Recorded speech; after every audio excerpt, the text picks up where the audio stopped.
Rajesh, great seeing you here on the last day of the user conference. What a couple of days, really extraordinary energy and so much content. Before that, maybe introduce yourself and your incredible journey over 2 decades with ManageEngine. Yeah. Thank you, Ivan. Thanks for being here. Thanks for this opportunity. I am Rajesh Ganesan. I'm the CEO of ManageEngine. My journey starts from day one of ManageEngine.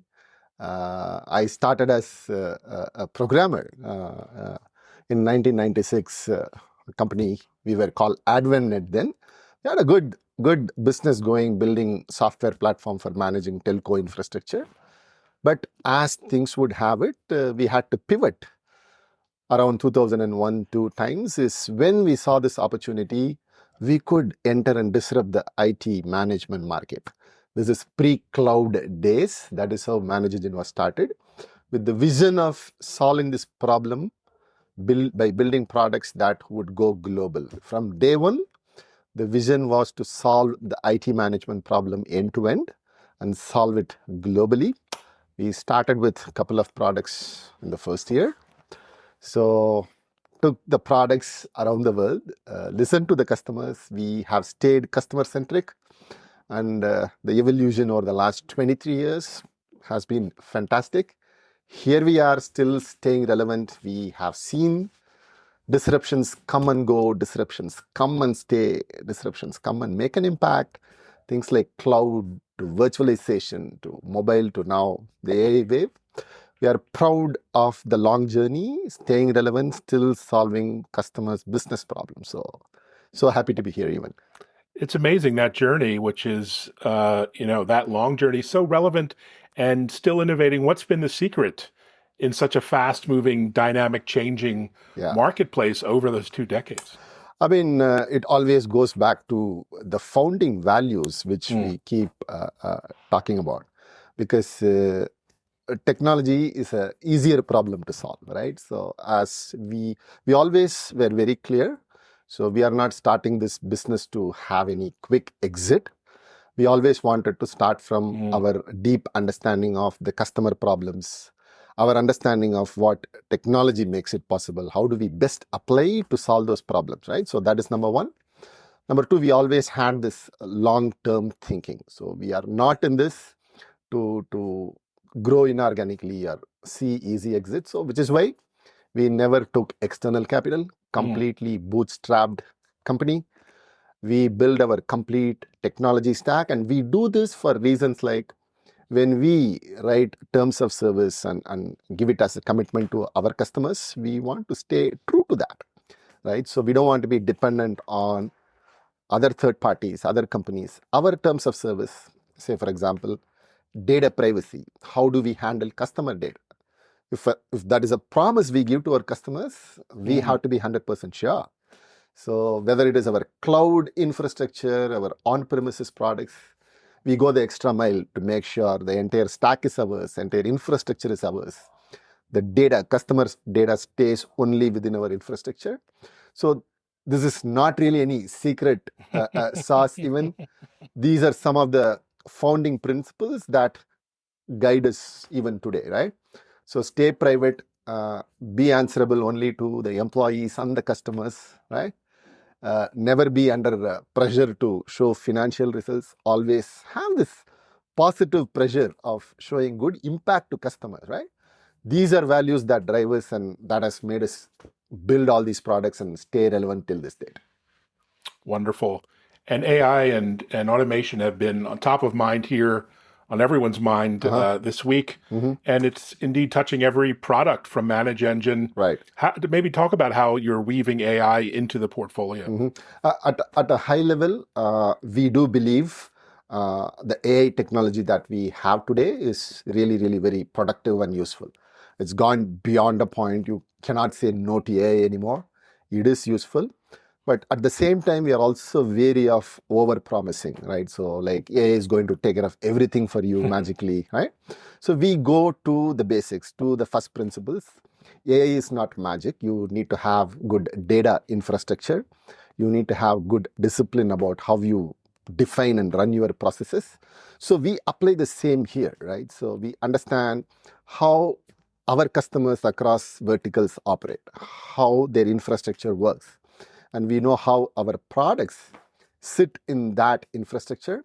So we are not jumping to call ManageEngine is suddenly becoming an AI company, right? So we will always be this company that focuses on solving customers' business problem, but at the same time, absolutely understand the power and the possibilities that AI brings in. How do we give this massive AI boost to the ManageEngine platform? This is how our approach has been for the last 3 years. I also spoke about our commitment to building our own stack. So we are investing heavily building our own language models, right? So applied to specific business problems like IT management or cybersecurity or compliance, right? So these are the things that we do, because when it comes to AI, the biggest problem or concern that customers have is, where does my data go to which LLM sitting where, right? So we also are having all these local regulations on data sovereignty, all of that. So we have a different approach. Even with AI, we think end to end. We build and own our complete stack, and all of our products, whether it is conversational intelligence or talk about agentic AI, which brings intelligent autonomous automation, prediction intelligence, all of that, we are building our own models. We have a separate team inside ManageEngine called the ManageEngine Labs. A lot of investments go there. They work on creating breakthroughs. How can we best apply models in the domain of cybersecurity? Those breakthroughs will find their way into each of our products. Could be our endpoint management and security, could be our security information and log management, or our identity access management. This has been our approach. This has proven very successful so far. We're already able to build and deliver use cases that our customers want using AI. It is not AI completely solving all the problems. They tell us, especially in this user conference, some of the customers are super excited looking at what is coming. An example is like today, if you want to build a workflow, you could just draw this and supply a JPEG or a PDF into our product Service Desk Plus. It can build and automate the workflow. So these are things that we are focused on building. It is not about AI. It is about building and executing the workflows, right? That's the focus area, but bring the power of AI. So this approach is what we will continue to go with. Fantastic. As you hear from your customers here, so many IT leaders, IT teams have tremendous challenges in doing more with less, Right. skill set challenges. But what are you hearing as some of the biggest pain points for enterprise IT leaders at the moment? Exactly. You hit the nail right there. The first problem today is because let's face it, AI is staring upon all of us. It is, like I said, bringing a lot of new possibilities, new way of doing things. Even though the problems that you want to solve remain the same, this reskilling your current workforce is a big problem today. Given all the uncertainties that it comes with, AI brings with, will I have my job today? AI is, of course, going to take over a lot of jobs, right? It is able to generate code that is definitely much, much better. It is able to give you great content. It is able to look into huge volumes of data, run analytics, give you insights. So these are some of the areas that AI will have a big impact. So when I talk to IT leaders, one of the biggest concern is they have their team. They are not as willing to face this situation head on. They are not ready to upskill or reskill themselves. There is a sort of entitlement to people. I've done this for 20 years, right? And I know better. This is how I want to continue doing. That's not the case. So I can say from my personal experience, every 3-4 years, regardless of AI, every 3-4 years, we have had to reinvent ourselves as a company. I have had to reinvent myself as a person of what I could do.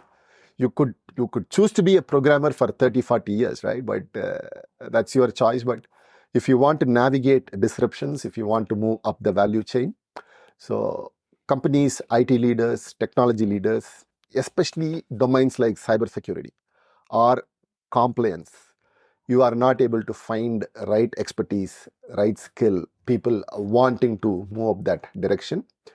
And the second challenge, I also see a lot of people talking about, which is also a mission of ManageEngine. We have a lot of business problems, but we are drowning in this sea of tools. Talk about any problem, we have been sold 4 or 5 tools, right? For process automation, I have 5 tools, right? So for service management, I have 6 tools. Observability, again, 4 tools. So just managing all these tools has been a big problem for them, which is why ManageEngine's vision of having a platform end-to-end is resonating really well with a lot of IT leaders. And the third obvious thing would be cybersecurity. It's a big concern. Like we had the NASA astronaut yesterday talking about. Yeah.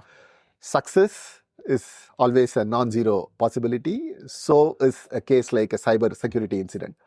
It can hit you anytime from any direction.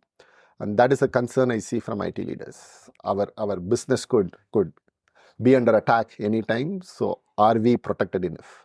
Is our posture strong enough? Are we equipped enough to handle such a scenario? These are top of the mind questions for the technology leaders. Yeah, great insights.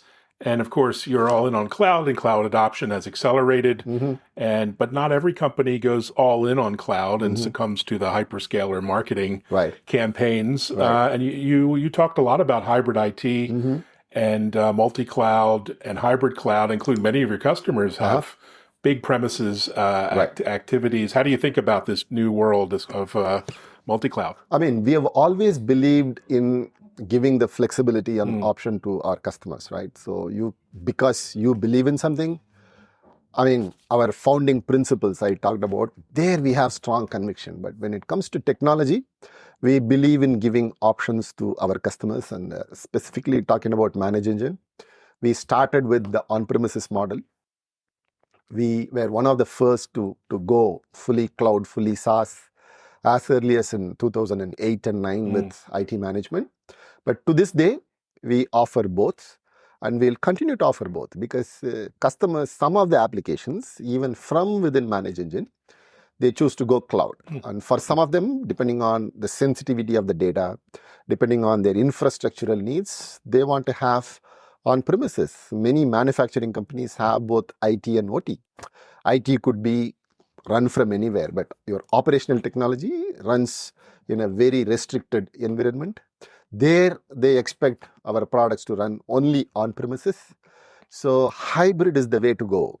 Even so, that is another talking point. A lot of customers ask, would you ever stop doing on-premises? Because some of our competition have done that. Completely stopped on-premises, giving customers no option. We talk about cloud all the time. For us, cloud grows much, much faster than on-premises.